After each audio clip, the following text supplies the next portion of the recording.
In 2054 on planet Niflheim, Mickey wakes up covered in frost inside a deep crevasse. At that moment he sees a ship and calls for his friend Timo, who is surprised to see Mickey alive. However, when Timo comes out, he only grabs Mickey's flamethrower and says it's not worth saving Mickey too since he'll die soon anyway. This Mickey is a clone, the 17th to be exact.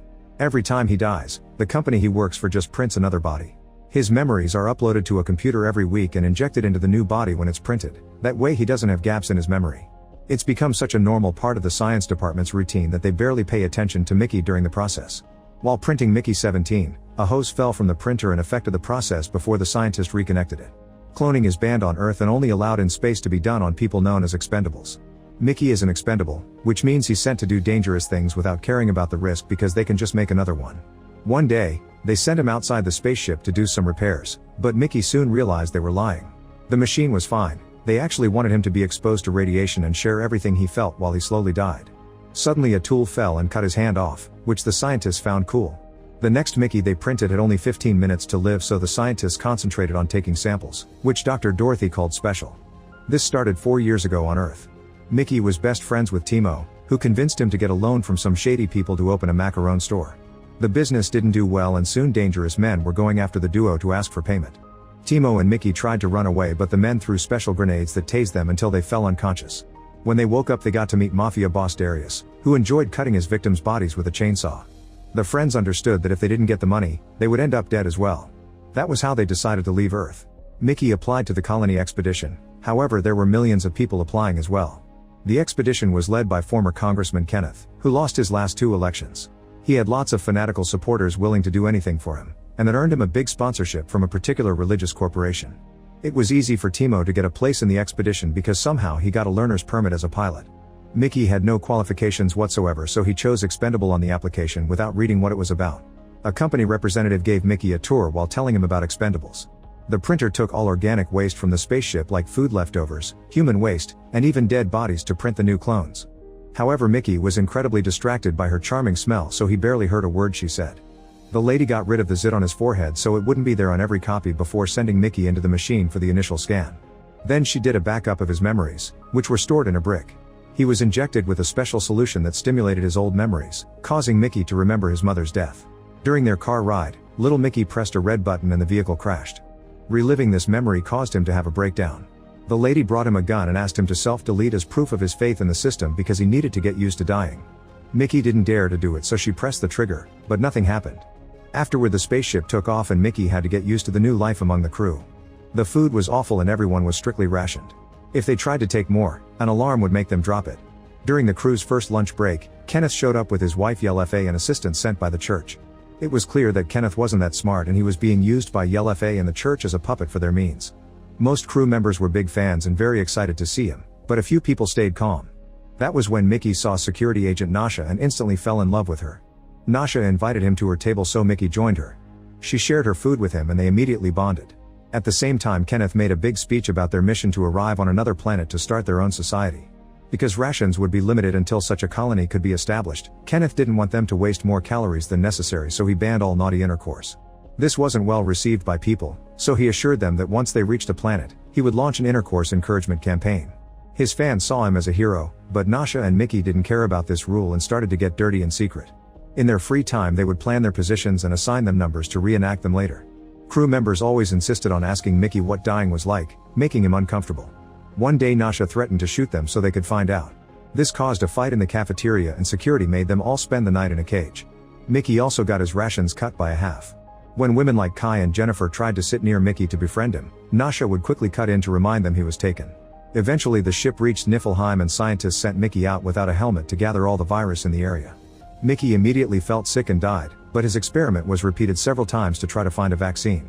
One time Mickey was still alive inside the body bag and the scientists noticed, but they threw him into the cycler anyway. Thanks to Mickey's 12 to 16, a vaccine was found and humans could visit the planet without needing a mask. Mickey was sent out with the first exploration team and they got inside a freezing cave. Kai noticed a hole in the wall and found some worm-like creatures. One of them tried jumping on her and when she started to run, the little alien grabbed her leg. A team member opened fire and scared all the aliens away. Then the group started to make their way out, but Jennifer froze when she heard a creature above her. She opened fire at it and broke the ice, which crumbled and crushed her to death. Later at the spaceship, Kenneth yells at Mickey for not dying instead of Jennifer since he was made for that. He also saw footage of the creatures and named them creepers. Mickey's rations were halved again and his shift was doubled. They sent him out to get creeper samples and Timo would fly by to drop him food. One afternoon, Mickey stepped on some thin ice that broke and caused him to fall into the crevasse. After Timo leaves, a huge creeper finds Mickey and begins dragging him away. All the babies soon surround him and nibble his fingers playfully.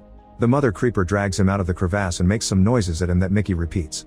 He stares at the creatures and concludes clones are so disgusting that not even aliens want to eat them. Then Mickey sees a company truck passing by.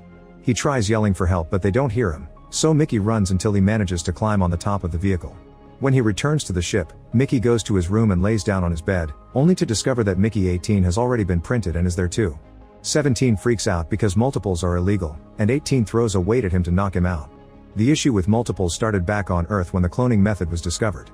The ethics committee was worried about the abuse of cloning, especially since a member of the science team named Alan was suspected to be a sociopath. A witness identified him as the man behind all the deaths of homeless men in the city, but Alan had a perfect alibi. Eventually the cops got permission to raid Alan's home and discovered he secretly cloned himself to do the crimes and have an alibi at the same time. While those two Alans were being interrogated, a third Alan was still murdering hobos on the streets. That Alan was caught too, and there was a big debate on how to apply the law to that unique situation. The church spoke against multiples, saying the same soul should only have one body. However, the science team thought it'd be a waste not to find applications for this technology. Kenneth joined the debate by explaining he believed printed bodies were a sin, but they could use them for the greater good. That was how he introduced the expendable program, proposing a law that would keep only one expendable per planet and promising to kill every clone if multiples ever happened. In the present, 17 wakes up to discover 18 is moving him inside a cart. He remembers that Nasha told him each Mickey was slightly different, and 18 appears to be more violent. When they make it to the cycler room, 17 tries to attack 18 from behind, but 18 sees him and starts beating him up. 17 is pushed against the cycler hole and offers a deal. They could split their shifts and take turns dying. 18 realizes 17 is afraid to die and doesn't understand why, since he's already died many times. Although 17 gives a moving speech about them being different, 18 tries to push him in anyway. The moment is interrupted when they hear someone approaching and both Mickeys run to hide. It's Timo, who is secretly selling a recreational chemical known as oxofol to other crew members. After the buyer leaves, 18 comes out and starts beating Timo up for ruining his life with a business idea. He pushes Timo into the cycler, but before he can kill him, 17 tackles him. Then 17 tries to save his friend, only for 18 to pull him away. After the clones exchange a few punches, 18 grabs a hot metal rod and gets ready to kill. The moment is interrupted again when Nasha and the head of the security team Zeke enter the room. 18 tells Timo to play along if he doesn't want him to tell everyone about the oxofol business, so the duo pretends Timo accidentally fell and 18 saved him. 17 watches all this from the shadows and gets extremely jealous when he sees Nasha leave with 18 while getting handsy. He tries to follow them, but he's blocked by a church representative who asks him to take a picture with the company mascot. He also announces that Mickey has won a private dinner with Kenneth and Yell FA.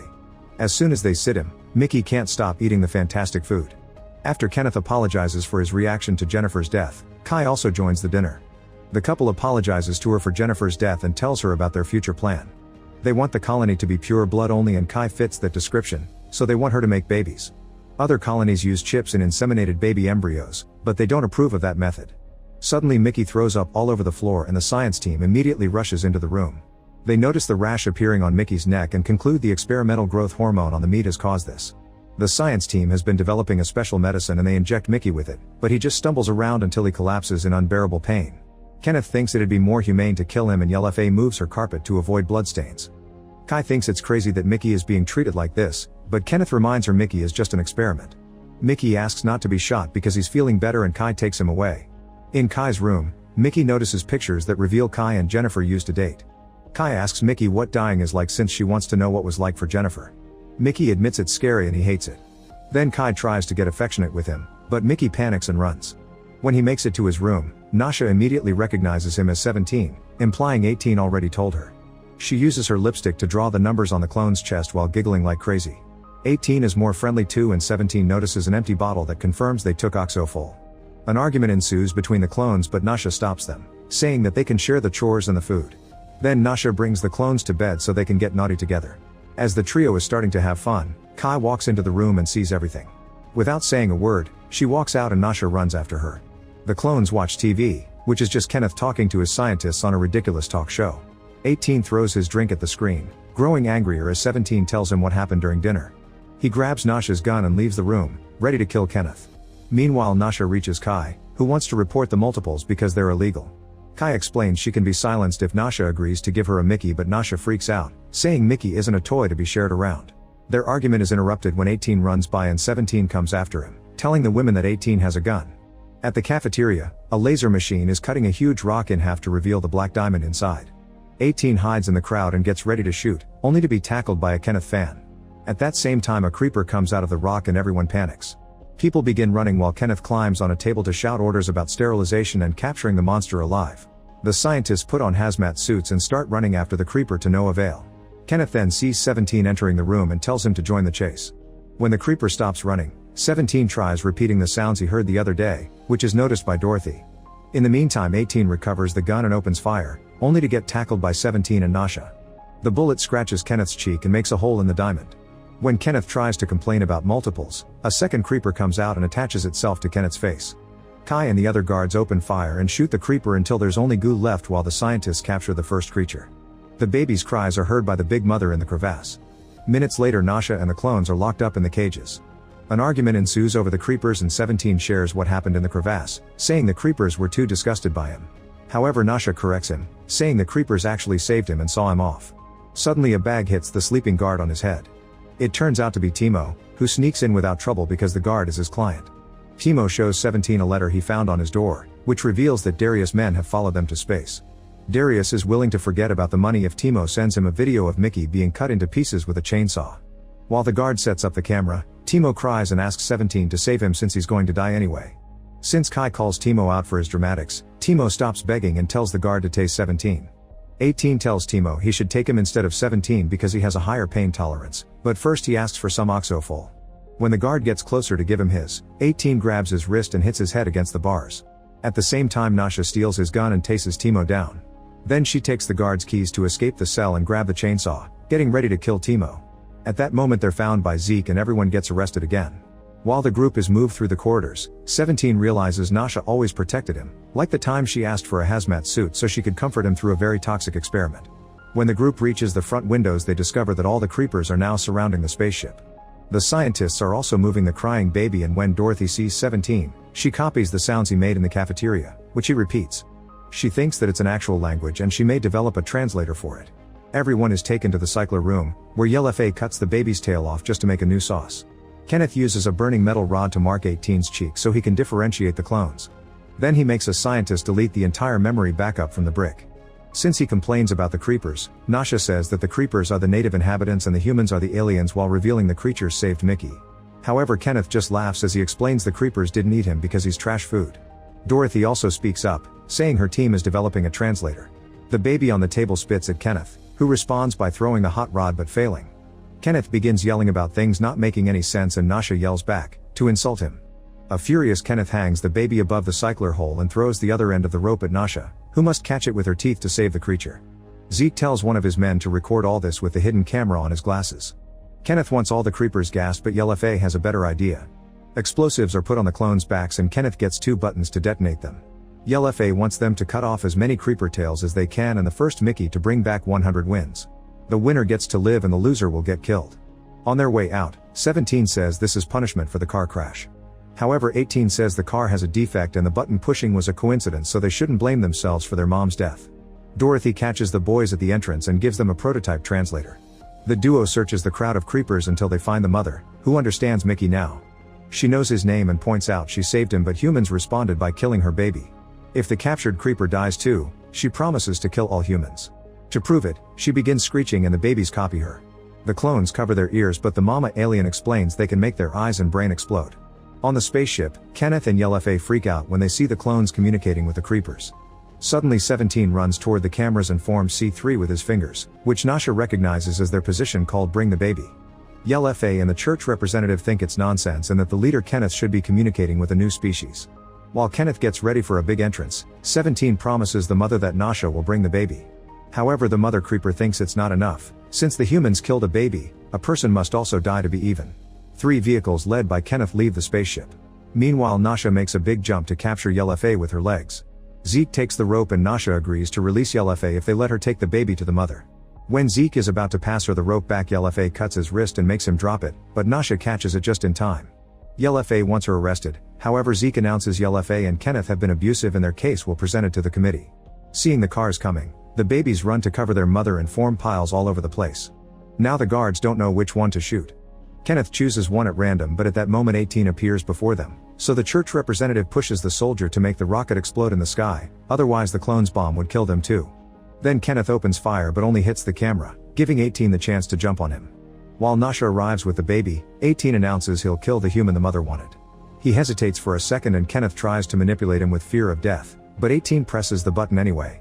The bomb kills him and Kenneth at the same time, so the creepers leave in peace. After it's all over, the whole crew is put in jail. YLFA loses her mind and is sent to a psych ward, where she self-deletes. Timo encounters Darius Mann and bites his ear off before throwing him into the cycler, but he gets out on probation under self-defense. The trials for the rest of the crew become a legal and political mess, so after Nasha gets out of jail, she runs for a position on the committee hoping to change the organization. Dorothy finishes the translator and Mickey chats often with the creepers. He discovers that the screeching is just a random noise they make and can't hurt humans. The mother had only been bluffing. 6 months later, Mickey notices someone near the cycler and discovers YLFA printing a new Kenneth. Mickey points out she's supposed to be dead, so YLFA offers her bleeding hand to touch. Unlike the memories about his mother's death, Mickey isn't afraid anymore, and he then wakes up. He's sitting with the crowd listening to Nasha give a speech as the new committee leader. When she announces that the Expendables program is over, Mickey presses a button and destroys the cycler. Make sure to subscribe and turn on notifications so you can watch more videos like this. Thanks for watching.